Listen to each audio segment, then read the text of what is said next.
So last class period, we looked at the, the fall.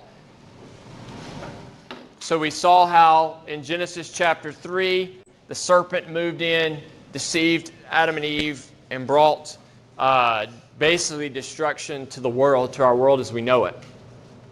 And unfortunately, the theme of bad news doesn't stay in Genesis 3. We're going to look today at Genesis 4 through 11, and I've entitled this lecture, The Fallout from the Fall. So if you think about this, if we're watching this like as a movie, watching this on the big screen, when Adam and Eve at the end of chapter 3 are kicked out of the garden, what would be, as a curious viewer or reader, what would be some of the things that we would want to know about as far as when they left, what's next in the story?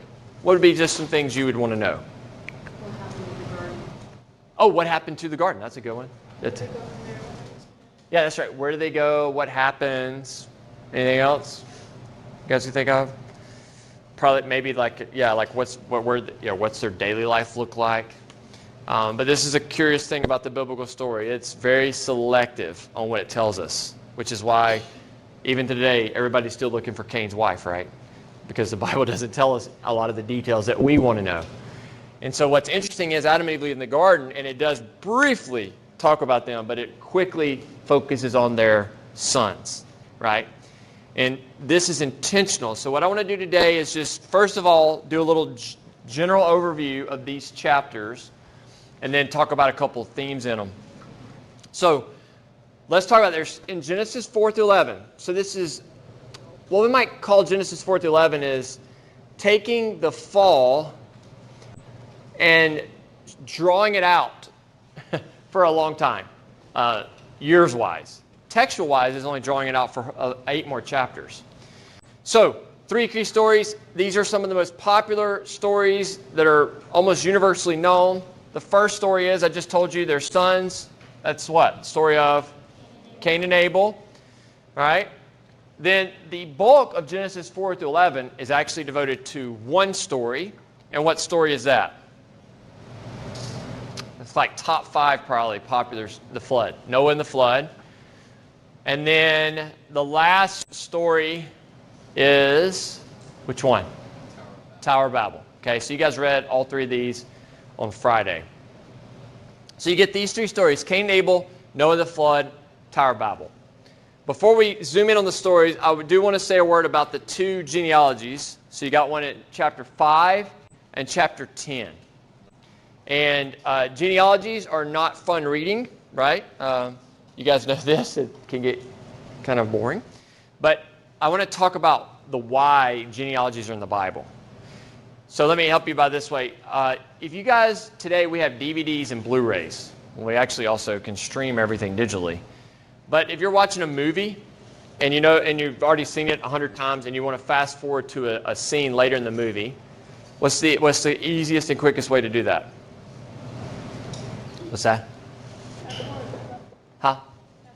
Hit the fast forward button. But when you hit the fast forward button, you can actually skip entire scenes, right? And really get back. Or you can go to the scene selection, DVD, right? Scene selection and go straight to it. Like you can just start and land in that scene you want.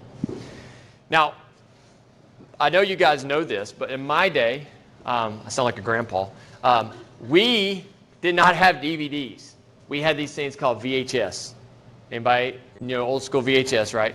So with an old school VHS, if you wanted to fast forward while the movie, so you couldn't do scene skipping. If you wanted to fast forward, you had to hit the fast forward button, and what did the screen look like? Yeah, like everybody just started moving very fast, right? And it looked like little ants racing across the screen. Okay?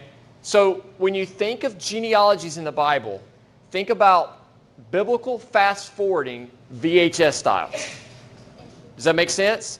So you're still seeing the characters, but they pop up and they're gone. They pop up and they're gone. They're born, they die. They're born, they die. They're born, they die, right? Actually, they're born, they have a baby, they die. They're born, they have a baby, die. That's how it works. So think of genealogies that way, because what the genealogies are doing is they are showing connections between 2 important people. And those 2 important people usually happen to be the people that start the genealogy and the people that end the genealogy, right? But it's wanting to show their connection because the connections are important Especially if we go back, especially if we think about Genesis. Remember, we're tracing lines in Genesis, lines of descent. And we're looking for who coming out of Genesis 3? Who are we looking for out of Genesis 3? It's our key question. Somebody said, you remember the offspring of the woman who's going to crush the serpent's head?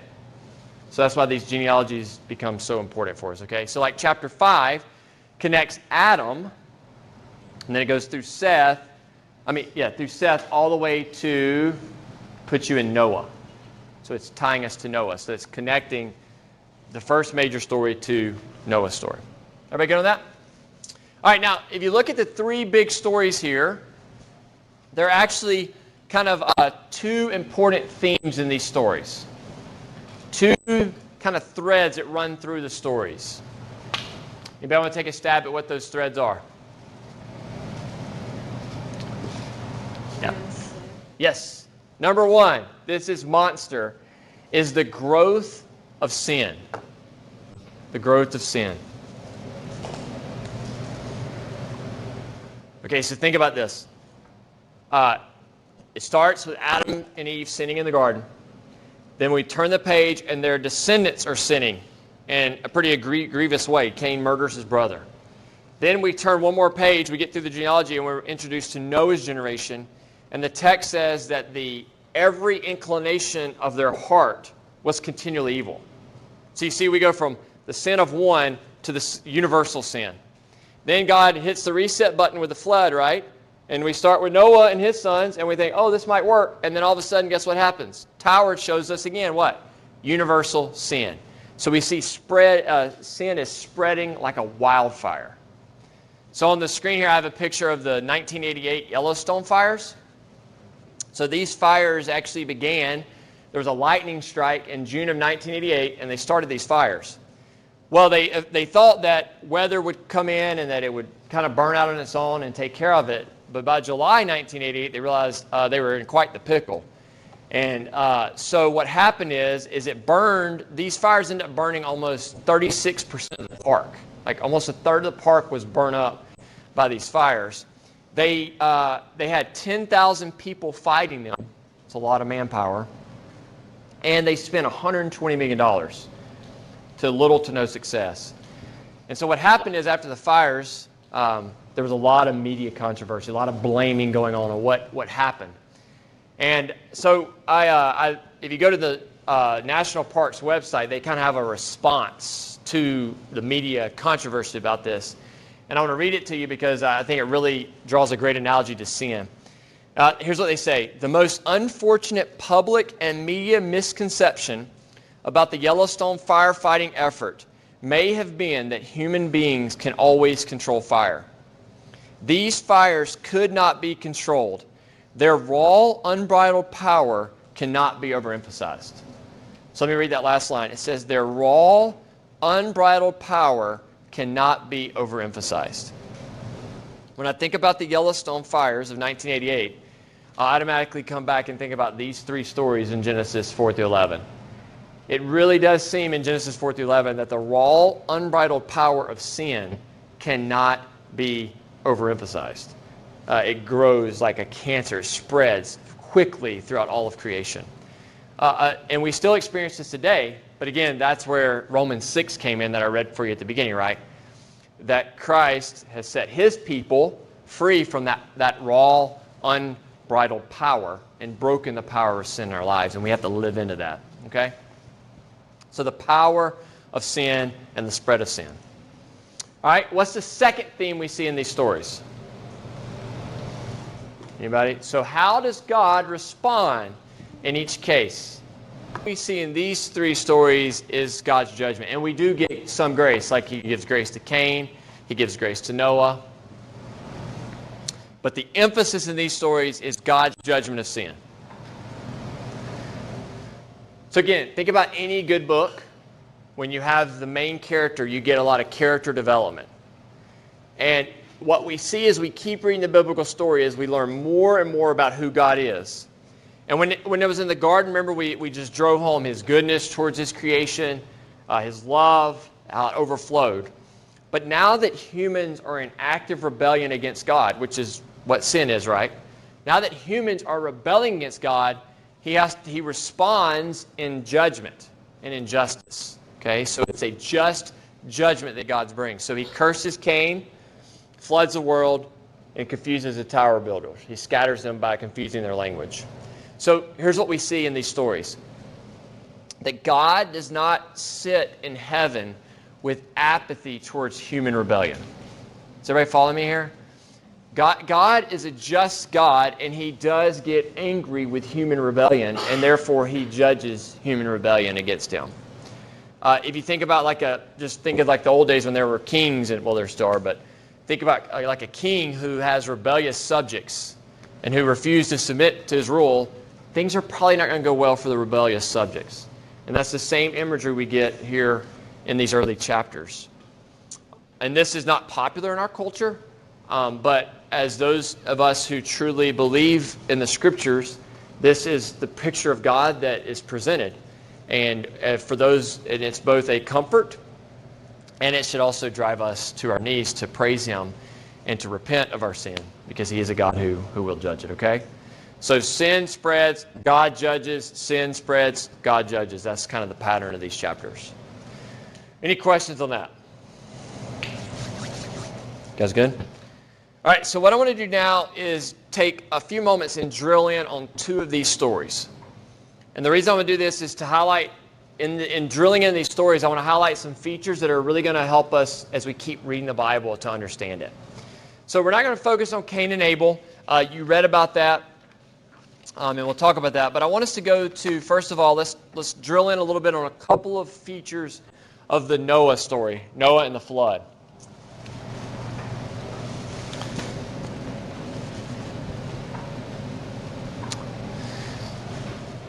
Would you guys agree with me that like the flood story is probably top 5 children's stories?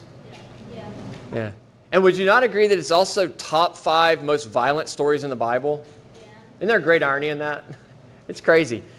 I do think, though, that tells us something about how the story is told. So follow me here. Think about it as a camera, like you're watching the Noah story as a movie. Where does the camera stay fixed almost the entire time? On what? On Noah. Do y'all see this? This is what's important to see. The flood story is actually a subpoint of the Noah story. Because, in fact, this is the structure of Genesis shows us this. I don't know if you guys have noticed, if you've been reading Genesis, you'll hit these little lines that say, these are the generations of so-and-so. Have y'all hit that? Okay, that's how Genesis is structured. There's 10 of those. And so this story is not introduced as these are the generations of the flood. It's introduced as these are the generations of Noah. Or some of your translations might say this is the genealogy of Noah or something like that. But the point is Noah's the main character of the story, and the flood is part of his story. So I think that shows us, that's why kids can read this story and not be, it doesn't describe people drowning and gargling water as they drown and, or people yelling for help. It's not violent. It's not describing that because the camera's on the boat. So let's talk about that. First of all, let's talk about why Noah got a get out of the flood free card.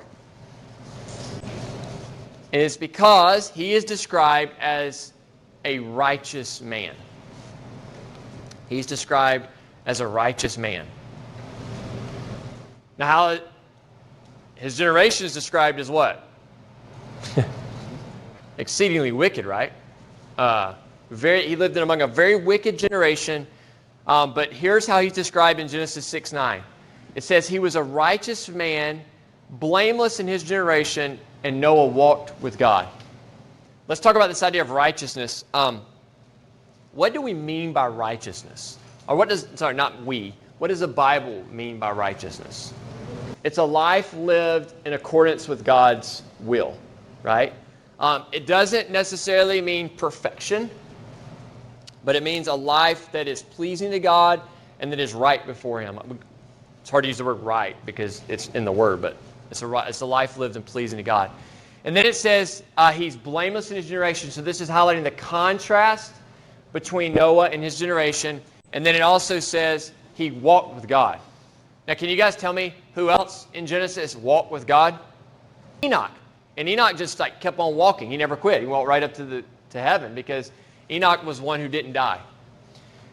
So walking with God is just a metaphor for communion with God. Like it's a life lived. Remember we kind of talked about the other day about the good life in Genesis? It's a life lived in God's presence. That's what it means to walk with God. So Noah's righteous, and that spares him. Now here's why this is a really important theme for the rest of the Bible. You guys last night read Genesis 12 through 22. It was scheduled for reading. I know some of you might delay it for the quiz. That's fine. But there's a story in Genesis 18 and 19 of Sodom and Gomorrah. You guys remember that story? And before God destroys Sodom and Gomorrah, he actually has a conversation with Abraham. And in that it's a really interesting conversation, actually, because Abraham was very bold. Does anybody remember what Abraham was kind of bold about? It's like a countdown. He keeps going. But in that bargaining with God, he actually at one point asked God, he says, will you, the righteous judge of the earth, destroy the righteous with the wicked? So do you see this? Like if we say God is righteous, which the Bible says, right? Then Abraham's like, if you're righteous, then you're not going to destroy a righteous man when you destroy the wicked. Y'all see that? You see how that connects back to the flood? Here's the principle that we find in early chapters of Genesis. That righteousness spares you from God's wrath. That's the principle. Noah, righteous, spared from God's wrath. Abraham, begging God to spare the righteous from the wrath that he was about to pour out on the wicked in Sodom and Gomorrah. Okay? So righteousness spares one from God's wrath. Now, let's get a little closer home on this. Let's shoot over again to the book of Romans. And it's very interesting that, we oftentimes like to draw a false divide between the Old and New Testament. And we say that the Old Testament is about God of wrath and the New Testament is about a God of love. But interestingly enough, the book of Romans, the body of the book begins by Paul saying that God was pouring out his wrath on the unrighteousness of man. So he starts with wrath and unrighteousness, right? And he describes how that looks. And then we start asking the question, well, who is righteous? And what's Paul's answer in Romans 3? No one. No one's righteous. So then we're all like, I'm in a pickle because I'm not righteous, therefore I'm under God's wrath. But then at the end of chapter 3, he tells us how we can be righteous, and that is, how are we righteous, guys, as Christians? By faith in Christ, right? So by faith in Christ, we get Christ's righteousness, and therefore are what? Spared from God's wrath. So that we, as Christians, Romans 8 tells us we have no condemnation. In other words, we don't have to look to the future and dread that God's going to judge us even then or now, to be honest with you, because Christ has taken our judgment for us so that we can be righteous. Does that make sense? Okay. So that's why Noah is righteous. Any questions on that? So then when Noah, let's talk about what the nature of the flood is, though. So the flood comes, right? It rains 40 days and 40 nights. After it rains, what would you describe the earth when it quits raining? Does this look familiar to you? Okay, so the flood is God hitting the reset button on creation. Does that make sense? So in the flood, God is returning us back to Genesis 1:2, with two exceptions I'll talk about in just a second. But I want you to see this first. He's going back to Genesis 1:2 because in Genesis 1:2, we get the earth covered with water, right? Which means it is uninhabitable for humans. Human beings cannot dwell on it. At the end of the flood, here's what we're looking at. Two exceptions. One is there's actually day and night with Noah, right? So that light is correct in this picture. But the second one is there is a boat floating on the waters with Noah and a bunch of animals and people, or 6 people with Noah in the bark. Does that make sense? 7, sorry. So here's the point. God is hitting reset on creation, and here's the curious thing. In Genesis chapter 8, it says God remembered Noah, and then it says, and God caused a wind to blow across the waters. So in other words, he uses wind to dry the earth. And curiously enough, in Hebrew, the word ruach, which is wind, is the same word as spirit. And you remember in Genesis 1:2, where it's describing the earth is covered in water, it says the ruach of God was hovering over the face of the waters. So you get this parallel between water ball, spirit, and wind. Okay? God is about to start over. And how do we get the confirmation that God is starting over with Noah? What command does he give? If you notice, he gets the exact same command that God gave Adam and Eve. He says, be fruitful and multiply and what? Fill the earth. So Noah is a new Adam. Like he's Adam 2.0. Like God's like, let's start over with this guy, right? And if we're optimistic, we think, oh, it actually might work this time. Like a human might actually obey God. If we're pessimistic, we might be like, no, he's going to blow it. And which one happens? He blows it, right? Noah has another fall. Did we talk about this on Friday? We didn't talk about this, did we, on Friday? Noah's fall. You remember Noah's fall? He becomes a man of the ground, is what it's called, and he plants a vineyard, and then he gets, wasted from the grapes, right? And then what happens? And it gets worse. It gets worse. Then his son, Ham, comes in and looks on his nakedness, okay?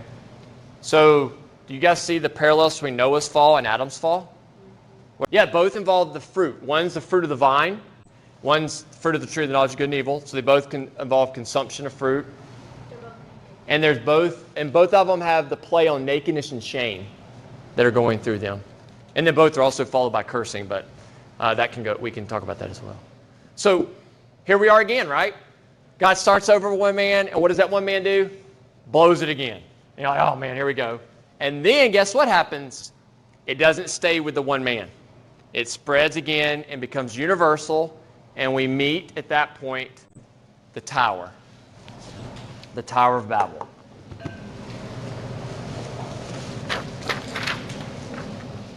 Now, a couple things about this real quick. Another familiar story, right? Let me make one comment about the title. We are used to calling this the Tower of Babel. The Hebrew word Babel is a very common word in the Old Testament. It's a proper name. And everywhere else in the Old Testament, it is the name for Babylon. So this is actually, if we were being proper or consistent in our translation, this would be the Tower of Babylon. Does anybody want to take a huge stab at why that might be important for the biblical story? So everyone is correct. There is just a thread of Babylon that runs through the biblical story. And we're introduced here, and we're going to talk about what this characterizes them as. You guys are exactly right, like the pride and the affluence. But I also want to focus on how the story ends. At the end of Revelation, there's this picture. It's kind of a gross picture of a giant prostitute. It's really weird. You should read it sometime. In Revelation 17 and 18, but it's symbolic, by the way. But she is called Babylon. And so, but Babylon in Revelation represents the world as opposed to God. And in fact, God judges Babylon in Revelation 18, and heaven is rejoicing. So the Bible is booked in by Babylon in opposition to God. And in both cases, God judges Babylon and begins a new word. Y'all see this? So keep that filed away. We'll come back to that. But what I want to focus on now for the next 5 minutes is I don't know about you all, but when I was a kid, I had this conception that what the tower builders were doing was trying to build a tower up into the sky so they could actually get to God's throne and kind of kick him out. Anybody else have that conception maybe? Okay. So what I want to do is actually read the text and see if we're right, if I was right or wrong as a kid. So does anybody have their Bibles out that wants to read one verse? 11:4. So Genesis 11:4. So here we go. I'm going to give you all a hint. He's going to read 11:4, and it's going to tell us two sins of the builders. I want you guys to tell me the two sins when he reads it. So what are their two sins? Make a name for themselves, right? They're going to build a city so they can make a name for themselves. So number one is make a name for themselves. I'm going to get number 2 in a second. I want to focus on this one. So what does it mean to make a name for themselves? What does that mean? Good. Exalt yourself, basically, right? Put yourself on a pedestal. So this would be, if we had to, what sin would this be if we had to peg it with one word? Pride. This is the sin of pride, okay, of human pride against God. They wanted to make a name for themselves. Now here's the curious thing. In the very next chapter, in Genesis 12, we're going to talk about that Wednesday.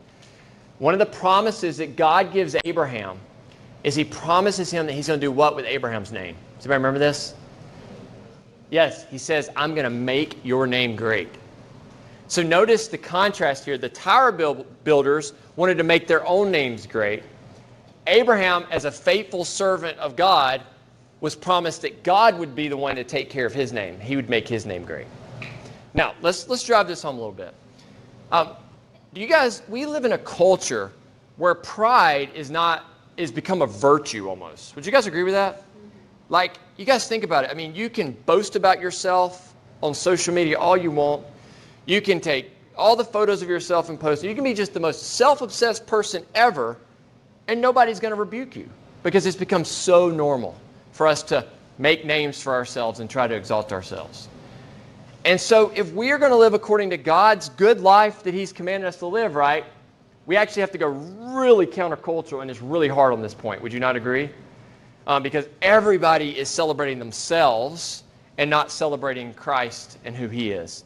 So I could pick 100 songs, right? Do you guys agree? Like if you looked at whether it's country music, pop, whatever your genre, you can find 100 songs that really illustrate how self-obsessed our culture is. But there's one I like. I actually like this song as far as the beat and the rhythm. But if you listen to the words, to me, I picked this song because it so echoes the tower. It's the Hall of Fame by The Script. Anybody with me? Okay. It's a great workout song. But again, if you imbibe the lyrics, it's not good. So here, let me. Here's the song. It says, yeah, you could be the greatest. You can be the best. You can be the King Kong banging on your chest. You could beat the world. You could beat the war. You could talk to God, go banging on his door. You can throw your hands up. You can beat the clock. You can move a mountain. You can break rocks. You can be a master. Don't wait for luck. Dedicate yourself, and you can find yourself. Now, here's the chorus. Now, listen.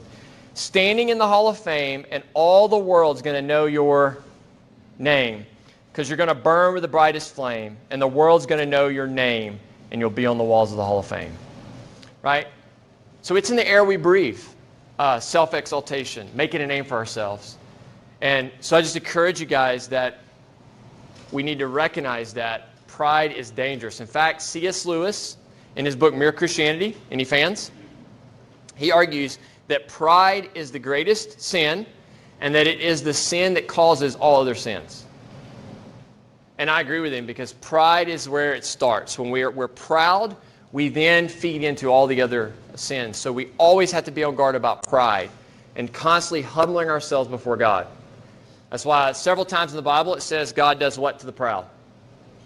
He opposes the proud but gives grace to whom? The humble.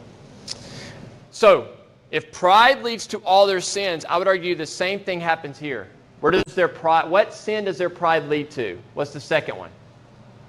It was a refusal to fill the earth. They said, let's make a name for ourselves lest we be scattered. And if you go back to Noah, he said, be fruitful, multiply, and fill the earth. So they were directly disobeying God's command. So pride leads to rebellion. Do you guys, is this calling to memory the what? The garden? Do we see this pattern in the garden? You remember we called pride there human autonomy. Same thing, different name. And what do Adam and Eve do? They strive for human autonomy, and that leads them to directly disobey a command, rebellion. And that's what we see here, the same idea. Okay? Some things never change. And if I'm honest about my sin, most of the time, it's the same thing. My pride pushes my rebellion. Okay? Now, last, God judges them. But this judgment, I mean, to be honest with you, it kind of sounds minor compared to the other two, right? No curse, no flood. What's the judgment? Scattering. God confuses their languages, and they scatter. But to me, this judgment just screams God's wisdom. It's like God is he's so wise, and he's so good at getting us as humans. Because why is this? Notice what he got out of the judgment. He got them to fill the earth. Yeah. The very command they were wanting to disobey, he judges them and they do it, right? Through judgment. God gets his way even in the midst of judgment. Okay? So just a great lesson there. Let's spend the last 9 minutes of class. I want you guys to have a little quick discussion and we'll discuss it together. But now that we've kind of looked at the fallout from the fall, and on Wednesday we're going to turn the page in a much more positive direction, I do want to take a moment and revisit our discussion of the good life. And here's what I want you guys to discuss just for a few minutes as a group. How does the fall and the fallout from the fall impact our vision of and our ability to live out the good life of Genesis 1 through 2?